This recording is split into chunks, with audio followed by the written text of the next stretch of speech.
అందరికీ నమస్తే. Welcome to our channel. నేను మీ వెంకటేష్ తనాలి. ఇప్పుడు మీ ఫ్యామిలీని ఒకళ్ళు తిట్టారు. అది తిట్టిన తర్వాత మీరు వాళ్ళ మీద వెళ్లి కేసు పెట్టారు. కేసు పెట్టిన తర్వాత పోలీసులు వాళ్ళని తీసుకొని అరెస్ట్ చేసుకొని తీసుకెళ్తున్నారు. ఇంత లోపలే మీకు సంబంధించిన మీకు సానుభూతి పరుడైన ఒక వ్యక్తి పోలీసులను చేసి పోలీసుల దగ్గర నుంచి ఆ వ్యక్తిని తీసుకొని ఆ వ్యక్తిని కొడుతుంటే అది ఏ విధంగా పాసిబుల్ అవుతుంది? ఇక్కడ చట్టం తన పని తను చేస్తుంది కదా! తన పని తను చేస్తున్నప్పుడు తను ఎందుకు వెళ్లి ఇన్వాల్వ్ అవ్వాలి? ఇప్పుడు వాళ్ళకి మీకు తేడా ఏముంది అక్కడ? ఇప్పుడు ఇదే విషయం భారతి గారి విషయంలో కిరణ్ కుమార్, చేబ్రోలు కిరణ్ అనే టీడీపీ కార్యకర్త వైఎస్ భారతి గారిని అత్యంత నీచంగా తిట్టడం జరిగింది. మనందరం కూడా చూసాం. దాన్ని మేమందరం కూడా ఖండించాం.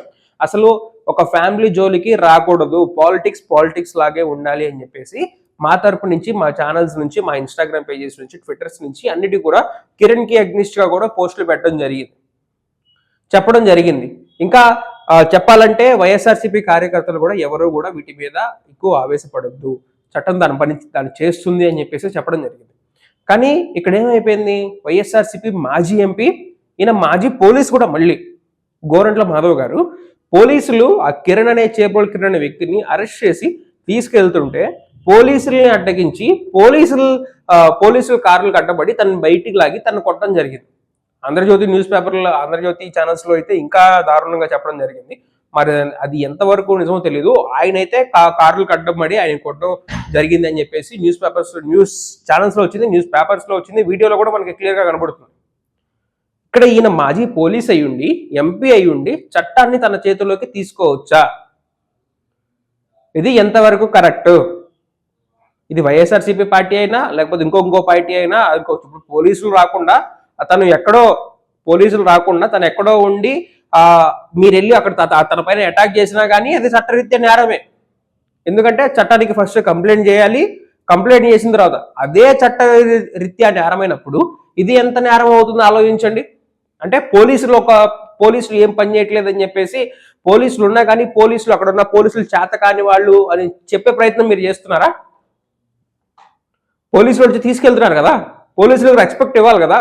రేపొద్దున మీరు అధికారంలోకి వస్తారు, ఆల్రెడీ మీరు పోలీసుల్ని బ్యాడ్ గా యూజ్ చేసుకున్నారు అని చెప్పేసి మీ మీద ఒక పెద్ద చరిత్రే ఉంది. చరిత్ర ఉన్నప్పుడు మళ్ళీ ఇదేంటి? అధికారంలో లేనప్పుడే వీళ్ళు ఇట్లా చేస్తున్నారు, అధికారంలోకి వస్తే ఇంకెట్లా చేస్తారని ఉంటది కదా. మళ్ళీ మీరు ఒక మాజీ పోలీసు గోరంట్ల మాధవ్ గారే కాదు, వైఎస్ఆర్సీపీ పార్టీ కార్యకర్తలు ఎవరు కూడా దీన్ని సమర్థించకూడదు. చెప్పాలి, ఓకే ఆయన ఆవేశంలో ఇది చేశాడని చెప్పేసి చెప్పొచ్చు. కానీ మీరు లాయర్లు అందరూ ఏం పెడుతున్నారు? ఆయన చేసిన తప్పేంటి అని చెప్పేసి పెడుతున్నారు. చట్టం తీసుకెళ్తుంది కదా. అసలు ఒక వ్యక్తి అలా అన్న తర్వాత మన రాజ్యాంగం ఉంది ఎందుకు? రాజ్యాంగం ఇచ్చేసుకుంది ఎందుకు?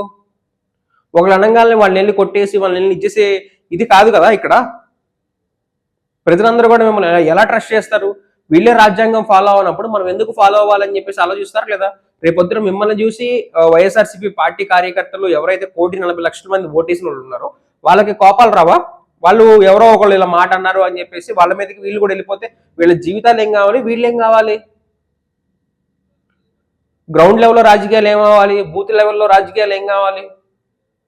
ఇలా అటాకులు చేసుకుంటూ పోతే ఏం నేర్పిద్దాం అనుకుంటున్నారు మీ సభ్య సమాజానికి? అందరూ ఖండించారు.